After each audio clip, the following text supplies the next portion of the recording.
Hello everyone, welcome to success with Rai academy. 12 जनवरी 2024 के दैनिक जागरण के राष्ट्रीय संस्करण को आज के इस वीडियो में हम डिस्कस करेंगे। तो चलिए वीडियो को स्टार्ट करते हैं। और जो यहाँ पर सबसे पहली हेडिंग ली गई है वो है कि 4 वेद, 4 युग और अयोध्या के 4 पथ, यानी कि जो अयोध्या के 4 पथ हैं जो मंदिर की तरफ जाते हैं उनको नए नाम दिए गए हैं। उसी को यहाँ पर न्यूज के तौर पर प्रकाशित किया गया है। रामनगरी आ रहे लोगों को दिखा रहे अर्थ, धर्म, काम और मोक्ष की राह।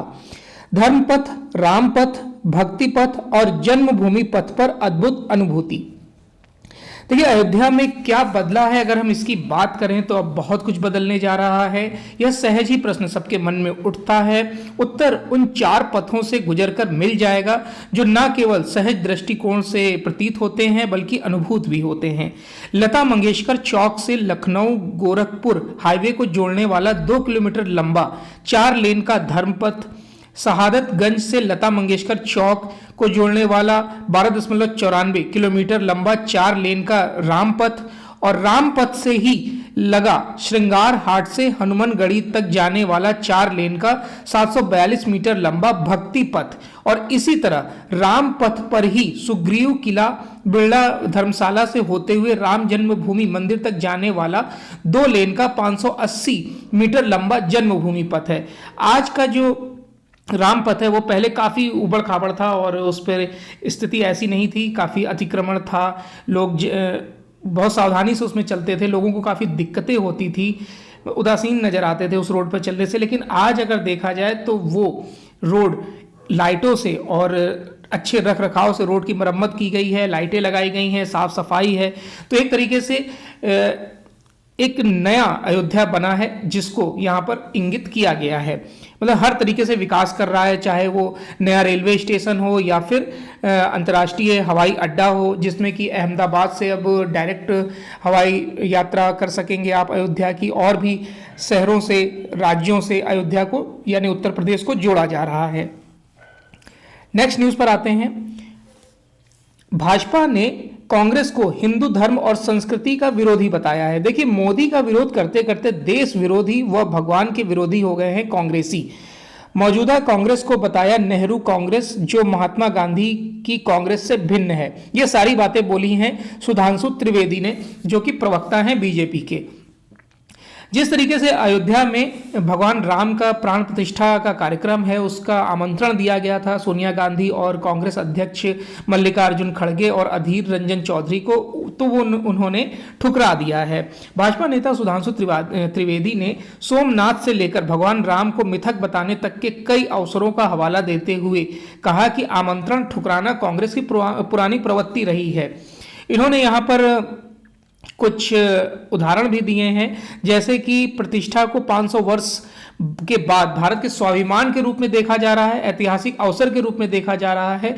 वहीं पर कांग्रेस हमेशा कई प्रतिष्ठित चीज़ों का विरोध करती रहती है, जैसे कि नए भवन का निर्माण या उद्घाटन हो, जीएसटी का विरोध हो, G20 का विरोध हो, राष्ट्रपति का भोज हो, या फिर पूर्व राष्ट्रपति प्रणब मुखर्जी को जब भारत रत्न दिया गया था तो उन्होंने उसका भी विरोध किया था। उन्होंने सोमनाथ मंदिर के उद्घाटन समारोह से पहले प्रधानमंत्री जवाहरलाल नेहरू से दूरी बनाने, यानी कि जब सोमनाथ मंदिर का उद्घाटन हो रहा था तो पंडित जवाहरलाल नेहरू ने दूरी बनाई थी। इंदिरा गांधी के समय गौरक्ष संतों को गोली चलाने की जो बात बताई, सोनिया गांधी के अच्छी जो जब वो अध्यक्ष थी उस काल में भगवान राम को काल्पनिक बताया गया था। इन सब बातों को उन्होंने यहाँ पर कोट किया है। तो उन्होंने बोला है कि कांग्रेस जो है वो प्रधानमंत्री नरेंद्र मोदी का विरोध करते करते भगवान के विरोध पर और हिंदुओं की आस्था का विरोध करने लगी है, जो शायद सही नहीं है। नेक्स्ट न्यूज़ पर आते हैं कि चीन सीमा पर यथास्थिति बहाल होने तक नहीं हटेगा सैन्य बल। देखिए पूर्वी लद्दाख में वास्तविक नियंत्रण रेखा पर हालात स्थिर लेकिन संवेदनशील अभी भी बने हुए हैं क्योंकि बॉर्डर से दोनों ही सेनाएं अभी वापस नहीं हो रही हैं। जनरल मनोज पांडे ने कहा है कि सेना हाई ऑपरेशनल मोड पर बनी रहेगी। अप्रैल 2020 की स्थिति लौटने के पहले जो लक्ष्य के बाद या लक्ष्य से हटने की कोई गुंजाइश नहीं है बल्कि और उसका विस्तार होगा। भूटान चीन सीमा वार्ता पर भी सेना की नज़र है। म्यांमार सीमा पर भी चौकसी बढ़ा दी गई है। जिस तरीके से LAC पर यानी कि वास्तविक नियंत्रण रेखा पर अप्रैल 2020 की यथास्थिति बहाल नहीं हो जाती, तब तक सीमा से सैनिकों की मौजूदगी या तैनाती नहीं घटाई जाएगी। ये बात थल सेना अध्यक्ष जनरल मनोज पांडे ने बोली है। देखिए, चीन और भूटान के बीच सीमा विवाद को लेकर जो चल रही है बातचीत, उस पर प्रतिक्रिया देते हुए भारतीय सेना ने बोला है कि उस पर भी हमारी नजरें हैं और सेना प्रमुख ने स्पष्ट कहा है कि भारत और भूटान के न केवल विशिष्ट संबंध हैं बल्कि साझा चुनौतियां भी मौजूद हैं। सेना दिवस के पूर्व अपनी सालाना प्रेस कॉन्फ्रेंस में सेना प्रमुख ने भारत चीन सीमा गतिरोध से जुड़े सवाल पर कहा कि सैन्य मैकेनिज्म के तहत कई स्तरों पर वार्ता जारी है। कूटनीतिक स्तर पर भी बातचीत की प्रक्रिया को स्थापित करने की कोशिश की जा रही है। हमारा प्रयास 2020 के मध्य में मौजूद यथास्थिति पर वापस जाने के लिए प्रयास करना है, लेकिन अगर चीन इसके लिए तैयार नहीं होता है तो हम भी तैयार नहीं होंगे। मई 2020 को गलवान घाटी में चाइना और इंडिया की सेनाओं के बीच हाथापाई हुई थी, क्योंकि एक रूल है कि बॉर्डर के 3 किलोमीटर की रेंज के अंदर आप हथियार लेकर गश्त नहीं कर सकते हैं। यह समझौता हुआ था भारत और चाइना के बीच। उसके तहत ये लोग हुआ क्या कि जो चीनी जो सैनिक थे वो लाठी और डंडों के साथ आए और जो भारतीय सैनिक थे वो निहत्थे थे। चीनी सैनिकों ने इन पर हमला किया, उसमें झड़प हुई, कई हमारे सैनिक उसमें शहीद हुए और कुछ घायल हो गए। उसके बाद जब बटालियन को पता चला, भारतीय बटालियन को, उन्होंने वहां पर धावा बोला और कई चीनी सैनिकों को मौत के घाट उतार दिया। तब से यह तनाव फैला हुआ है। लगभग इसमें भारत के 20 से 22 सैनिक शहीद हुए थे और चाइना के 45 सैनिक इसमें मारे गए थे। जो चाइना हमेशा इसका विरोध करता रहा है कि हमारे इतने सैनिक नहीं मारे गए हैं, लेकिन मीडिया रिपोर्ट उनकी खुद बताती हैं कि 45 सैनिक इसमें मारे गए थे। तब से कई दौर की बातचीत हो चुकी है, 16 से 17 दौर की बातचीत हो चुकी है कमांडर स्तर की, लेकिन स्थिति अभी भी नाजुक बनी हुई है, क्योंकि चीनी सैनिक जो है वो बॉर्डर से यानी LAC से वापस नहीं जा रहे हैं, बल्कि वहां पर नए गांवों को बसा रहे हैं और इंफ्रास्ट्रक्चर को और मजबूत कर रहे हैं। जैसे हवाई पट्टी बना रहे हैं, सैनिकों के रहने के लिए आवास बनाए जा रहे हैं, इस तरीके का इंफ्रास्ट्रक्चर वहां पर डेवलप किया जा रहा है। नेक्स्ट न्यूज पर आते हैं।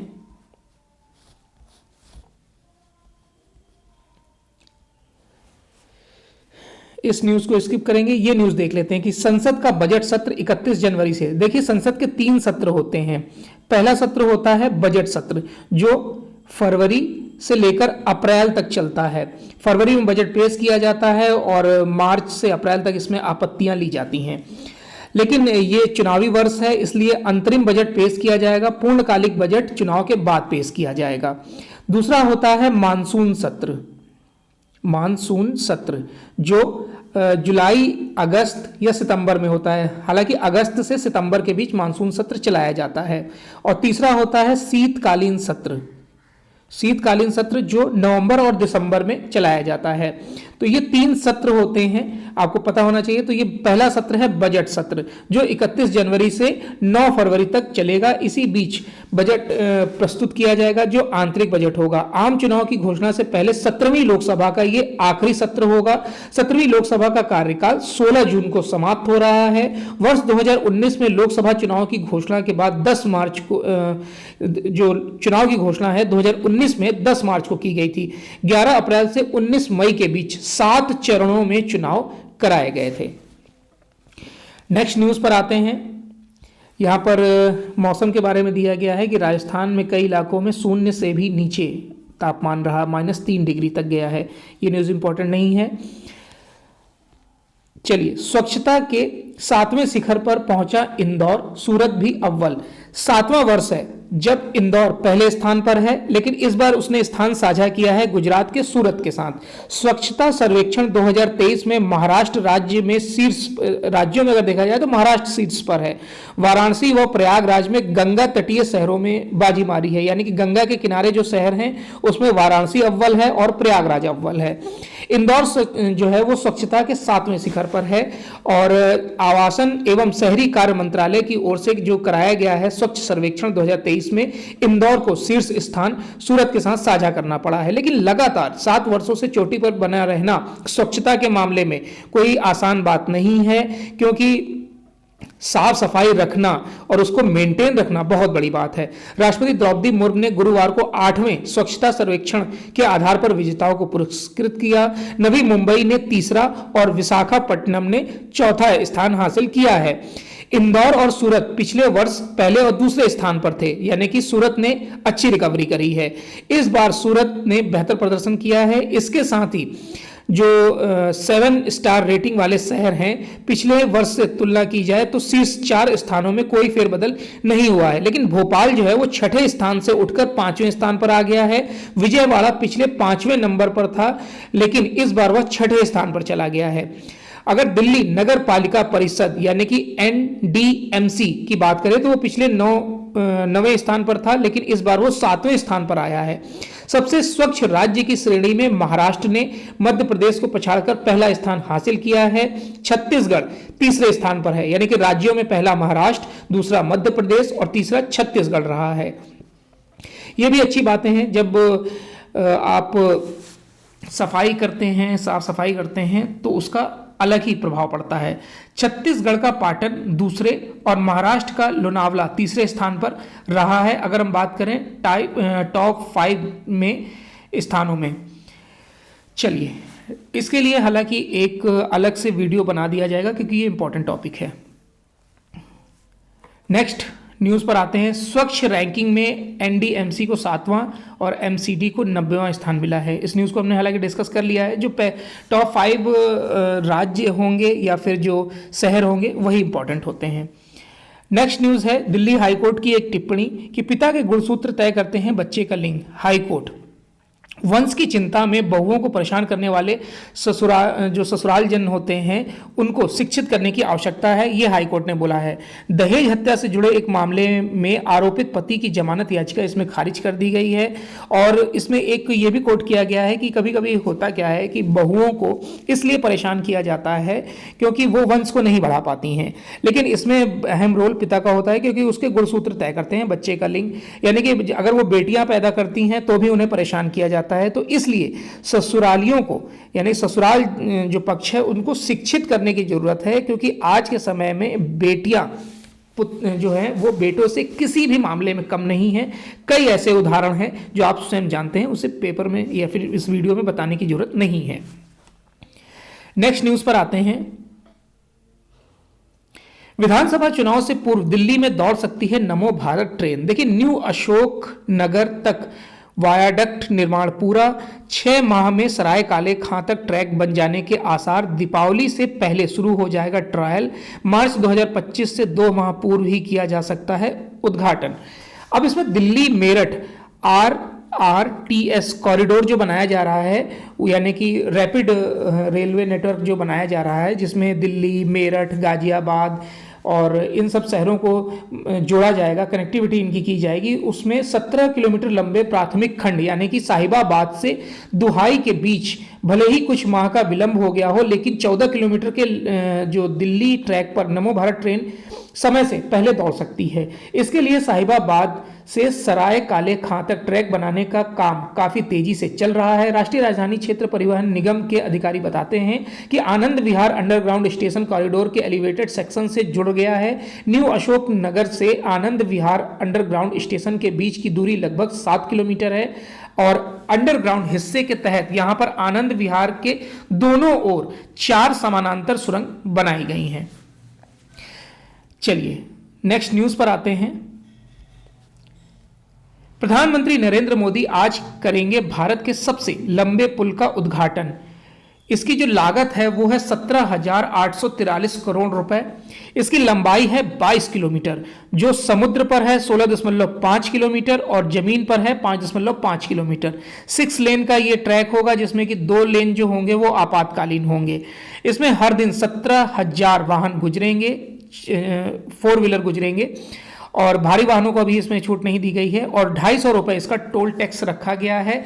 इसमें इस पुल के बनने से हुआ क्या है कि जो 2 घंटे का सफर था वो अब सिर्फ 15 मिनट का हो जाएगा।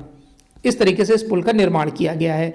इस पुल पर मुंबई के सिवड़ी की तरफ से यात्रा शुरू कर कुछ ही मिनटों में नवी मुंबई के निर्माणाधीन अंतर्राष्ट्रीय विमानतल के निकट पहुंचा जा सकता है। यह पुल भारत में समुद्र पर बना अब तक का सबसे लंबा पुल है, जिसकी समुद्र से के ऊपर जो लंबाई है वो 16.5 और जमीन पर 5.5 है। लागत आपको बता दी गई है। इसमें आगे ये बताया जा रहा है कि मुंबई महानगर प्रदेश विकास प्राधिकरण के metropolitan commissioner doctor Sanjay Mukherjee ने कहा है कि इससे प्रतिदिन 70,000 वाहन गुजरेंगे। इससे मुंबई से नवी मुंबई तक की यात्रा का समय और ईंधन तो बचेगा ही, पर्यावरण संरक्षण भी होगा। अटल सेतु न सिर्फ, इसको अटल सेतु नाम दिया गया है, अटल सेतु न सिर्फ सुविधा की दृष्टि से महत्वपूर्ण होगा बल्कि इंजीनियरिंग का नायाब नमूना भी होगा। मुंबई आने वाले पर्यटक अभी बांद्रा वर्ली सी लिंक से ही निहाल हो जाते हैं, अब वे अटल सेतु पर सागर के ऊपर लंबी यात्रा करने का भी आनंद उठा सकेंगे। मोदी जी ने ही इसकी आधारशिला 2016 में रखी थी। नेक्स्ट न्यूज पर आते हैं। राजनाथ की ब्रिटिश प्रधानमंत्री ऋषि सुनक से रक्षा सहयोग बढ़ाने पर गहन वार्ता हुई है और एफटीए पर भी वार्ता हुई है। फ्री ट्रेड एग्रीमेंट पर भी वार्ता इसमें हुई है। तो एक गर्मजोशी भरी मुलाकात में सुनक से मिलकर काम करने पर जताई है सहमति। पहले ब्रिटिश हिंदू प्रधानमंत्री को राम दरबार की प्रतिमा भेंट की गई है राजनाथ सिंह द्वारा। राजनाथ सिंह 3 दिवसीय यात्रा पर ब्रिटेन गए थे और यात्रा का समापन हो गया है, वो भारत लौट आए हैं। और इससे पहले जॉर्ज फर्नांडिस जनवरी 2002 में ब्रिटेन की यात्रा पर गए थे, उसके बाद किसी रक्षा मंत्री की ये यात्रा है। राजनाथ सिंह ने ब्रिटेन के प्रधानमंत्री ऋषि सुनक से मुलाकात करके रक्षा सहयोग बढ़ाने के सहित कई अहम द्विपक्षीय मुद्दों पर गहन बातचीत भी करी है और अपने 3 दिवसीय यात्रा का समापन किया है। ब्रिटेन दौरे पर गए रक्षा मंत्री राजनाथ सिंह ने प्रधानमंत्री ऋषि सुनक के साथ आधिकारिक निवास, जो ब्रिटेन के या इंग्लैंड के प्रधानमंत्री का जो आधिकारिक निवास होता है 10 डाउनिंग स्ट्रीट, ये याद कर लीजिएगा, इंपॉर्टेंट होता है, कभी भी एसएससी में कई बार पूछा जा चुका है।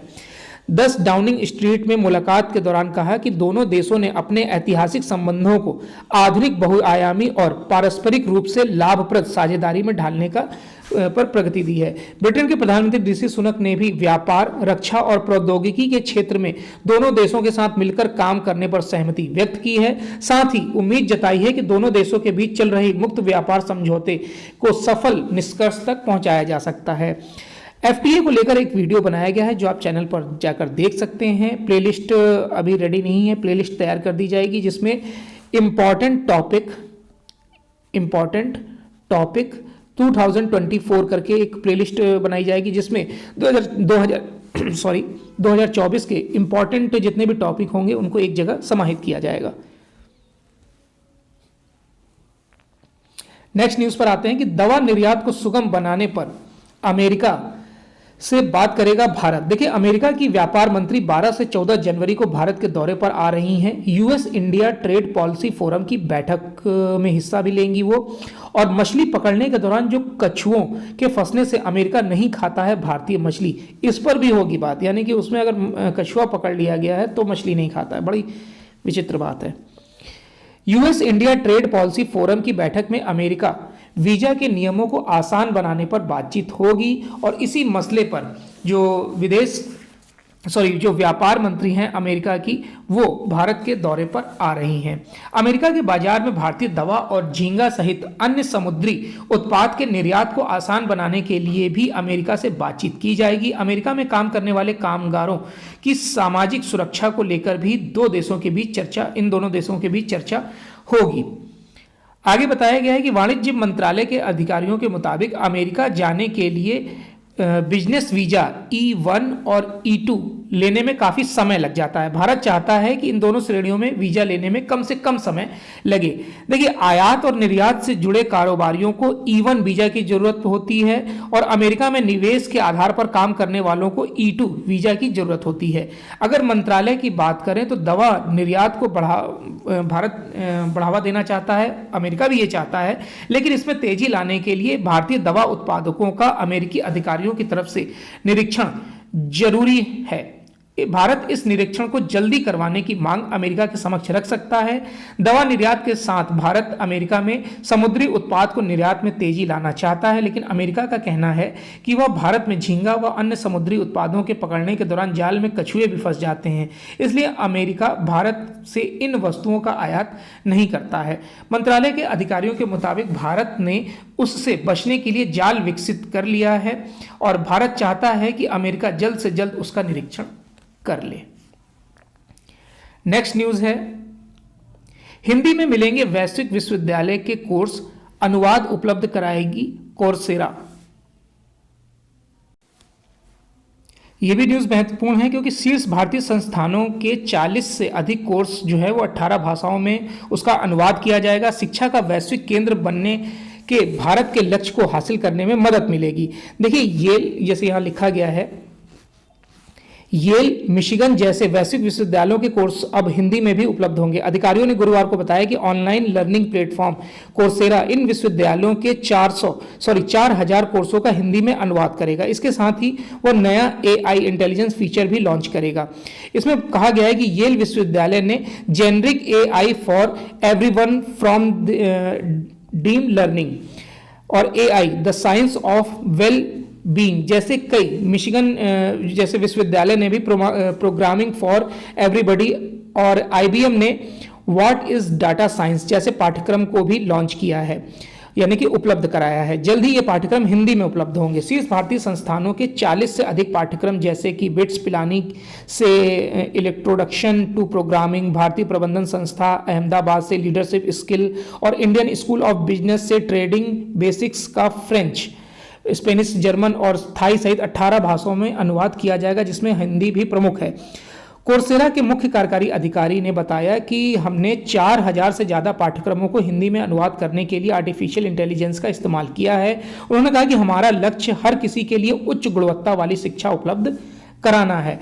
अगर उच्च शिक्षा हिंदी भाषा में उपलब्ध होगी तो जो हिंदी भाषी राज्य हैं या फिर जो थोड़ा ग्रामीण क्षेत्र से आते हैं स्टूडेंट, जो तेज होते हैं, पढ़ने में बहुत अच्छे होते हैं, उनको काफ़ी मदद मिलेगी। उत्तर प्रदेश में अगले महीने तक 5 और हवाई अड्डे मिल जाएंगे। तो ये 5 हवाई अड्डे कौन से होंगे? ये होंगे आजमगढ़, अलीगढ़, मुरादाबाद, चित्रकूट और श्रावस्ती, जिससे राज्य में हवाई अड्डों की कुल संख्या 19 हो जाएगी। सिंधिया ने राष्ट्रीय राजधानी से वर्चुअली अयोध्या से अहमदाबाद के लिए उड़ान को हरी झंडी दिखाई है। 11 जनवरी से सेवा शुरू करने वाली इंडिगो सप्ताह में 3 बार अयोध्या अहमदाबाद के बीच उड़ान का संचालन करेगी। 15 जनवरी से मुंबई अयोध्या मार्ग पर परिचालन शुरू हो जाएगा। केंद्रीय मंत्री ने कहा है कि अयोध्या हवाई अड्डे और रनवे का विस्तार किया जाएगा ताकि उसको यात्रियों के लिए और सुगम बनाया जा सके। नेक्स्ट न्यूज है, AMU ना तो अल्पसंख्यक संस्था है और ना ही अल्पसंख्यकों द्वारा प्रशासित है। SG ने 1965 में शिक्षा मंत्री रहे छागला की लोकसभा में भाषण का हवाला दिया है। देखिए AMU यानी अलीगढ़ मुस्लिम विश्वविद्यालय संशोधन विधेयक पेश करते हुए 1965 के तत्कालीन शिक्षा मंत्री MC छागला ने लोकसभा में दिए भाषण में कहा था कि अलीगढ़ विश्वविद्यालय ना तो मुस्लिम समुदाय द्वारा स्थापित है और ना ही उनके द्वारा प्रशासित होता है। अनुच्छेद 30 के संबंध में यही कानूनी स्थिति है। केंद्र सरकार की ओर से पेश सॉलिसिटर जनरल तुषार मेहता ने तत्कालीन शिक्षा मंत्री छागला के 2 सितंबर 1965 के लोकसभा में दिए गए भाषण का अंश गुरुवार को सुप्रीम कोर्ट में पेश किया। उन्होंने कहा कि संविधान का अनुच्छेद 30 अल्पसंख्यकों को उनके संस्थानों की स्थापना और प्रबंधन का अधिकार देता है। गुरुवार को यूं तो AMU के अल्पसंख्यक दर्जे का समर्थन करने वालों की ओर से मुख्यतः कपिल सिब्बल ने ही दलील पेश की, यानी कि AMU जो है वो अल्पसंख्यकों का ही यूनिवर्सिटी है, लेकिन सरकार की ओर से मेहता ने इस पर कई बार हस्तक्षेप किया। बहस के दौरान 7 सदस्यीय संविधान पीठ की अगुवाई कर रहे प्रधान न्यायाधीश DY चंद्रचूड़ ने 1965 में हुए भारत पाक युद्ध का भी जिक्र किया और पूछा कि यह युद्ध कब हुआ था।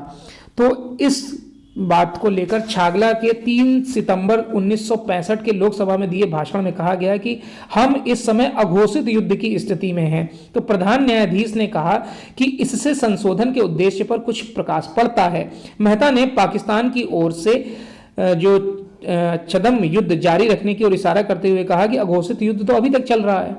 यानी कि पाकिस्तान कभी भी अटैक कर सकता है, आतंकवाद के जरिए अटैक करता है, लेकिन इसमें एएमयू का रोल कहाँ से आता है ये देखना होगा। और एएमयू को जब उस समय स्पष्ट, जब इसकी स्थापना की गई थी, जब स्पष्ट कहा गया कि ये एक अल्पसंख्यक यूनिवर्सिटी नहीं है, तो अब ये इसके जो प्रशासनिक कार्यालय है या फिर उसमें एएमयू या फिर जो पीजी के कोर्सेज हैं उसमें मुस्लिम समुदाय के बच्चों को यानी कि अल्पसंख्यक विद्यार्थियों को आरक्षण देने की बात कैसे हो सकती है। नेक्स्ट न्यूज़ पर आते हैं। प्रत्येक कोर्स के साथ इंटर्नशिप होगी अनिवार्य। देखिए, सभी विश्वविद्यालयों और कॉलेज अब उद्योग से तालमेल व जरूरतों को ध्यान में रखकर करेंगे काम।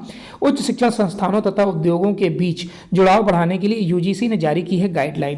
देखिए, अगर सब कुछ सही रहा और ये स्कीम परवान चढ़ गई तो विश्वविद्यालय से पढ़कर निकलने वाले छात्रों की रोजगार को लेकर तलाश खत्म हो सकती है। विश्वविद्यालय अनुदान आयोग ने युवाओं की इन मुश्किलों को ध्यान में रखते हुए देश भर के सभी विश्वविद्यालयों और कॉलेजों को उद्योग के साथ ही मिलकर प्रत्येक कोर्स के साथ ही इंटर्नशिप प्रोग्राम करने का भी निर्देश दिए हैं। इसमें छात्रों को उनकी रुचि और उद्योग की मांग के मुताबिक संबंधित क्षेत्रों में इंटर्नशिप करने के मौके मुहैया कराए जाएंगे।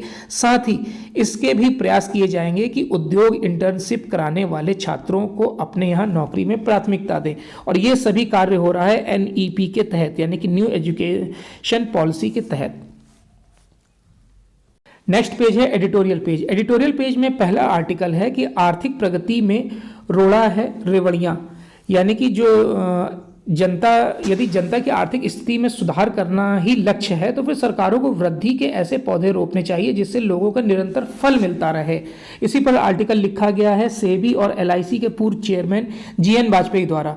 उन्होंने, आर्टिकल को हम पूरा डिस्कस नहीं करेंगे, शॉर्ट में आपको बता देते हैं। उन्होंने ये बताया है कि जिस तरीके से जो विश्व है वो आर्थिक मंदी की चपेट में है लेकिन भारत फिर भी इसमें अच्छा कर रहा है, तो इसमें जो मुफ्त की रेवड़ियाँ बांटी जाती है, स्कीमें दी जाती है, मुफ्त बिजली दी जाती है, लैपटॉप दिया जाता है, मोबाइल दिया जाता है, साइकिल, स्कूटी, सिलेंडर, मतलब कई चीज़ें ऐसी दी जाती हैं और अनाज दिया जा रहा है। तो इससे होता क्या है कि लोगों की कार्य करने की क्षमता खत्म होती है और सरकार पर बोझ बढ़ता है। इसलिए ऐसा इंफ्रास्ट्रक्चर तैयार किया जाए, ऐसा एक स्मार्ट प्लान तैयार किया जाए जिससे कि फल है जो लगातार मिलता रहे, पीढ़ी दर पीढ़ी मिलता रहे। तो इस पर ज़्यादा फोकस किया जाना चाहिए। देखिए, भारत राज्यों का एक संघ है, यहाँ राज्यों की स्वतंत्र विधायिका एवं राजनीतिक कार्यपालिका है। संविधान ने स्पष्ट कार्य विभाजन भी किया हुआ है। इसके तहत संघ सूची, देखिए यहां लिखा भी गया है, देखिए संघ सूची के विषयों पर केंद्र ही कानून बना सकता है, राज्य सूची के विषयों पर राज्य सरकार विधि बनाती है। तीसरा है समवर्ती सूची, जिसमें कि केंद्र और राज्य दोनों सरकारें मिलकर कानून बनाने की पहल कर सकती हैं। चूंकि भारत एक बहु दलीय लोकतंत्र है और मतदाताओं के पास विकल्पों की कमी नहीं है। लोकतंत्र की यही खासियत होती है कि मतदाता के पास एक विकल्प होता है कि अगर अमुक पार्टी सही कार्य नहीं कर रही तो आप दूसरे को चुन सकते हैं, ठीक है।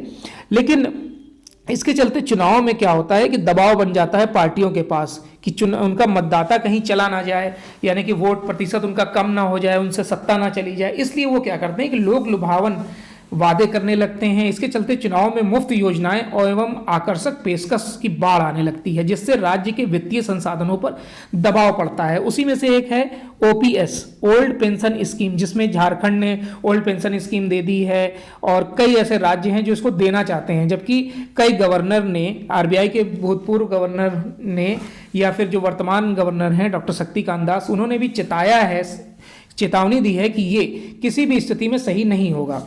क्योंकि राजनीतिक दल किसी भी सूरत में सत्ता में बने रहना या उससे वापस पाना चाहते हैं, तो इसके लिए उन्हें रेवड़ियों का सहारा लेने में कोई संकोच नहीं होता है।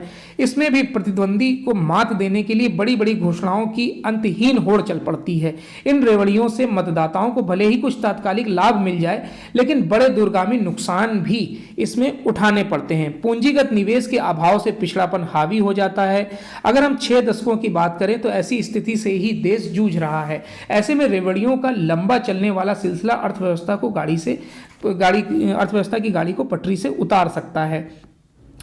अपने यहाँ करोड़ों लोगों की आर्थिक बदहाली को देखते हुए हमें सदैव विवेक के साथ काम करना चाहिए। यदि लोगों की आर्थिक स्थिति में सुधार करना ही लक्ष्य है तो राज्यों को उन्हें तत्कालिक मदद के जरिए खुद पर आश्रित रहने के बजाय वृद्धि के ऐसे पौधे रोपने चाहिए, उस पर ध्यान केंद्रित करना चाहिए जिससे लोगों को निरंतर फायदा मिल सके। और फैक्ट्रियों की स्थापना की जानी चाहिए, रोजगार परक पद सृजित किए जाने चाहिए, इंफ्रास्ट्रक्चर लगाना चाहिए। इन सब बातों पर फोकस करना चाहिए, ना कि मुफ्त अनाज, मुफ्त बिजली, इन सब पर फोकस किया जाना चाहिए। नेक्स्ट आर्टिकल है कि जनता की नब्ज पकड़ने में माहिर हैं मोदी। देखिए, परीक्षा पे चर्चा जैसे आयोजन करके वो बताते हैं कि वो छात्रों को किस तरीके से मोटिवेट करते हैं और उसके साथ ही वो अभिभावकों को भी टारगेट करते हैं। इसी पर आर्टिकल लिखा गया है राजनीतिक विश्लेषक एवं ब्रांड भारत के संस्थापक उत्पल कुमार द्वारा। वो ये कहते हैं कि जो परीक्षा पे चर्चा कार्यक्रम है उससे छात्रों के तनाव को दूर करने की कोशिश की जाती है और इसके साथ ही वो जो अभिभावक हैं उनके मन की बात कर लेते हैं, यानी कि अभिभावकों को भी वो अपनी ओर आकर्षित कर लेते हैं। इससे क्या हो रहा है कि उनका जो वोट बैंक है वो और मजबूत होता जा रहा है। मोदी जी को ये पता है कि किस बात को कहाँ पर पेश करना है, इसमें वो हमेशा सफल रहते हैं। इसी बात को यहाँ पर समझाया गया है, बाकी इस आर्टिकल में ऐसे कुछ आंकड़े नहीं दिए गए हैं। नेक्स्ट न्यूज़ है बिजनेस पेज से। बिजनेस पेज में पहली न्यूज़ है कि साल के अंत तक आ जाएगी मेड इन इंडिया चिप। देखिए, माइक्रोन की फैक्ट्री ने वर्ष 2024 तक उत्पादन शुरू करने की संभावना जताई है और उसके बाद 6 महीने और बाद टाटा भी जो प्लांट लगा रही है माइक्रोन को लेकर, चिप को लेकर, इंडिया चिप को लेकर, वो भी जल्द ही उत्पादन उसमें शुरू हो जाएगा। देखिए, दुनिया में सेमीकंडक्टर उद्योग के मानचित्र पर भारत का नक्शा दिसंबर 2024 के पहले स्थापित हो जाएगा। अमेरिकी सेमीकंडक्टर कंपनी माइक्रोन के साणंद यानी गुजरात स्थित फैक्ट्री में पहली चिप इस साल के अंत तक आ जाएगी। बहुत संभव है कि टाटा समूह की तरफ से धोलेरा गुजरात में लगाई जाने वाली चिप फैक्ट्री में से भी उत्पादन अगले वर्ष में शुरू हो जाएगा। यह जानकारी संचार एवं इलेक्ट्रॉनिक्स और आईटी मंत्री अश्विनी वैष्णव ने वाइब्रेट गुजरात में एक संबोधन में उन्होंने ये चीज बोली है।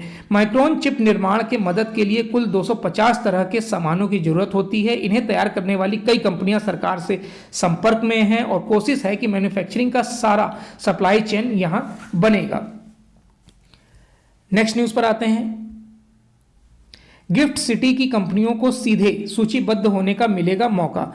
देखिए, वित्त मंत्री निर्मला सीतारमण ने संकेत दिया है कि गिफ्ट सिटी के काम करने वाली कंपनियों को सीधे गिफ्ट अंतर्राष्ट्रीय वित्तीय सेवा केंद्र में सूचीबद्ध होने का मौका मिल सकता है। इसका फैसला पहले हो चुका है और अब सरकार इसे लागू करने की तैयारी में जुटी है। साथ ही केंद्र सरकार एक नई नीति बना रही है जिससे गिफ्ट सिटी में ग्रीन क्रेडिट्स प्रौद्योगिकी के इस्तेमाल के बदले कंपनियों को मिलने वाली सुविधाओं का ट्रेडिंग प्लेटफॉर्म बन सके।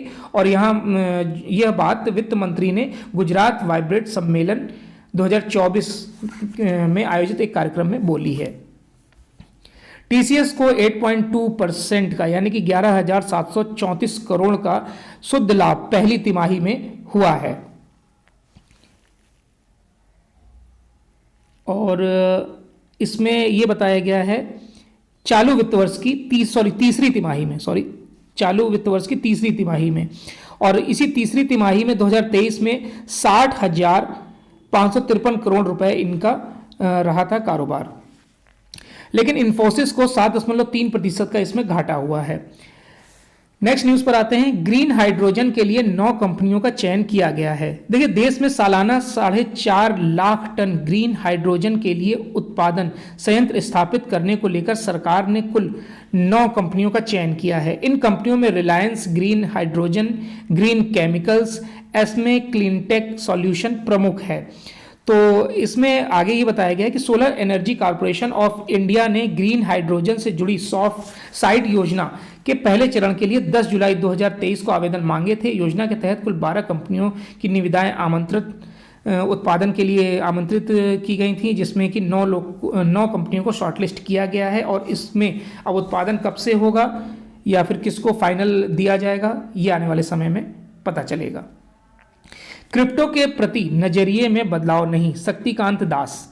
आरबीआई गवर्नर शक्तिकांत दास ने कहा है कि अमेरिकी नियामक द्वारा बिटकॉइन ETF को अनुमति देने पर शक्तिकांत दास ने स्पष्ट किया है कि RBI की ऐसी कोई नीति नहीं है। केंद्रीय बैंक किसी दूसरे देश का अनुकरण नहीं करता है। उन्होंने कहा कि मेरा और RBI का क्रिप्टो करेंसी के प्रति जो नजरिया पहले था उसमें किसी तरह का बदलाव नहीं हुआ है। उन्होंने कहा कि उभरती अर्थव्यवस्था और यह दुनिया क्रिप्टो उन्माद बर्दाश्त नहीं करेगा। दरअसल उनकी प्रतिक्रिया अमेरिकी नियामक द्वारा उठाए गए उस कदम के परिप्रेक्ष्य में आई है जिसमें उसने बिटकॉइन एक्सचेंज ट्रेडेड फंड को अनुमति दे दी थी। लेकिन भारत हमेशा से ही क्रिप्टो करेंसी को बढ़ावा ना देने की बात करता है। क्रिप्टो करेंसी एक तरीके की डिजिटल मुद्रा होती है जिसका लेन देन सिर्फ आप एक ऐप के माध्यम से कर सकते हैं, लेकिन इसमें जोखिम बहुत होता है। चलिए अब इंटरनेशनल पेज पर आते हैं। स्थायी शांति के लिए फिलिस्तीन राष्ट्र का गठन जरूरी, ब्लिंकन। देखिए अमेरिकी जो विदेश मंत्री हैं एंटनी ब्लिंकन, वो इजराइल के दौरे पर गए हुए थे और उन्होंने बोला है कि अगर ये जो हमास या फिर इजराइल का जो युद्ध चलता रहता है उसको लेकर फिलिस्तीन राष्ट्र का गठन जरूरी है ताकि ईरान की भी गतिविधियों को फिलिस्तीन राष्ट्र बनाकर रोका जा सके। ब्लिंकन अरब देशों का संदेश लेकर इजराइल पहुंचे थे। बेंजामिन नेतन्याहू से यानी कि प्रधानमंत्री से मुलाकात भी करी और उन्होंने बोला कि युद्ध संघर्ष विराम किया जाए, लेकिन इजराइल अभी भी संघर्ष विराम नहीं चाहता है और जिस तरीके से इजराइल हमास पर लगातार हमले कर रहा है उसमें अभी तक 23,470 जो नागरिक हैं हमास के वो मारे जा चुके हैं। अमेरिका ने निखिल गुप्ता को सबूत देने से इनकार किया। देखिए निखिल खालिस्तानी आतंकवादी गुरपवंत सिंह पन्नू की हत्या की कथित साजिश मामले में भारतवंशी निखिल गुप्ता के वकीलों ने अमेरिकी सरकार से सबूत मांगे हैं। हालांकि सरकार ने सबूत उपलब्ध कराने से मना कर दिया है और साथ ही कहा है कि जब तक वो कोर्ट में यानी कि वो न्यूयॉर्क कोर्ट में पेश नहीं होते तब तक सबूत उपलब्ध नहीं कराए जाएंगे। इसमें निखिल गुप्ता के साथ ही एक और अधिकारी का नाम आया था। उसके बाद भारत ने इनसे सबूत मांगे थे, हालांकि सबूत अभी तक उपलब्ध नहीं कराए गए हैं। नेक्स्ट न्यूज पर आते हैं। शेख हसीना ने 5वीं बार प्रधानमंत्री पद की शपथ ली है। इसमें बांग्लादेश की प्रधानमंत्री के तौर पे उन्होंने शपथ ली है और 25 मंत्री और 11 राज्य मंत्रियों ने भी इसमें शपथ ली है। बांग्लादेश के पहले प्रधानमंत्री की बेटी भी इसमें मंत्री बनाई गई हैं। शेख हसीना 2009 से इस पद पर हैं और विश्व में सबसे लंबे समय तक शासक करने वालों की श्रेणी में भी वो आ गई हैं। इससे पहले 300 सीटों का जो संसद है बांग्लादेश का उसमें उन्होंने 223 में जीत हासिल की है और 2009 से वो प्रधानमंत्री हैं। इसमें जो बांग्लादेश के पहले प्रधानमंत्री थे ताजुद्दीन अहमद की बेटी सिमिन हुसैन रिमी को भी राज्य मंत्रियों की सूची में शामिल किया गया है। चीन और मालदीव ने एक दूसरे के सुर में सुर मिलाया है। मालदीव के राष्ट्रपति मोइज्जू ने चीनी नीति का समर्थन किया है। मालदीव के आंतरिक मामलों में हस्तक्षेप का चीन ने किया है विरोध, यानी कि आंतरिक मामलों में हस्तक्षेप नहीं करना चाहिए मालदीव के राष्ट्रपति ने चीन के दौरे के दौरान दोनों देशों ने एक दूसरे के सुर में सुर मिलाया। जहां बिना किसी देश का नाम लिए हुए चीन ने गुरुवार को कहा कि वह मालदीव के आंतरिक मामलों में बाहरी हस्तक्षेप का दृढ़ता से विरोध करता है। वहीं मालदीव ने कहा है कि चीन की संप्रभुता व क्षेत्रीय अखंडता को कमजोर करने वाले किसी भी बयान या कार्रवाई का वह विरोध करता है। वह ताइवान के साथ किसी भी प्रकार का आधिकारिक संबंध विकसित नहीं करेगा। मालदीव के राष्ट्रपति मोहम्मद मोइज्जू चीन की राजनयिक यात्रा पर हैं। शीर्ष चीनी नेताओं के साथ मोइज्जू की वार्ता के बाद संयुक्त बयान में कहा गया कि दोनों पक्ष अपने अपने मूल हितों की रक्षा में एक दूसरे का दृढ़ता से समर्थन करना जारी रखने को लेकर सहमत हुए हैं। अब देखिए भारत से पुलिस अधिकारियों की भर्ती पर विचार कर रहा है सिंगापुर भारत से ही नहीं और भी देशों से भर्ती कर सकता है क्योंकि वहां पर पुलिस बल में जो या फिर कार्य बल में कमी आ रही है, शारीरिक फिटनेस आदि इसकी वजह मानी जा रही है। सिंगापुर के कानून और गृह मामलों के जो मंत्री हैं सनमुगम ने कहा है कि हाल के कुछ वर्षों में सहायक पुलिस अधिकारियों के लिए ताइवान से लोगों की संख्या में कमी आई है और जिसकी वजह से ये चर्चा का विषय बना हुआ है। वर्तमान स्थिति को देखते हुए गृह मंत्रालय ने एपीओ भर्ती के लिए अपने क्षेत्रों में ताइवान से विस्तार देना चाहता है, लेकिन वहां से भी मैन पावर उपलब्ध नहीं हो पा रही है। इसलिए अब भारत, चाइना, रूस इस तरीके से देशों से मदद लेगा सिंगापुर। नेक्स्ट है कि यूक्रेन के राष्ट्रपति जेलेंस्की का रूस के साथ युद्ध विराम से इनकार। अभी तक रूस इनकार करता था, लेकिन अब यूक्रेन के राष्ट्रपति जेलेंस्की ने भी इसका इनकार कर दिया है युद्ध विराम से। फरवरी 2023 से ये युद्ध चल रहा है और इसमें लगातार यूक्रेन कमजोर पड़ता जा रहा है, लेकिन नाटो के समर्थन की वजह से यूक्रेन मजबूत स्थिति में है। रूस और यूक्रेन युद्ध इसीलिए हुआ था क्योंकि यूक्रेन नाटो का हिस्सा बनने जा रहा था, जिसका रूस विरोध कर रहा था, और सिग्नेचर होता उससे पहले ही रूस ने यूक्रेन पर धावा बोल दिया। अगर सिग्नेचर हो गया होता नाटो के साथ तो फिर नाटो कंट्रियां जो हैं वो इस युद्ध में समर्थन करती हैं यूक्रेन को, लेकिन अभी भी बाहरी तौर पर समर्थन किया जा रहा है डॉलर के माध्यम से और हथियारों के माध्यम से। चलिए, तो ये आज का यानी 12 जनवरी 2024 का दैनिक जागरण का राष्ट्रीय संस्करण था। आई होप आपको वीडियो अच्छा लगा होगा। अगर वीडियो अच्छा लगा हो तो लाइक और शेयर कर दीजिएगा। वीडियो देखने के लिए धन्यवाद।